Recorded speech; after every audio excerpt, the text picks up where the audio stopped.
How to make natural cough medicine. In today's video, we have a very simple home remedy to help cure coughs.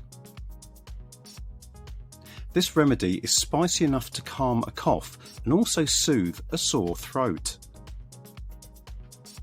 And the good thing is, the remedy uses common everyday items: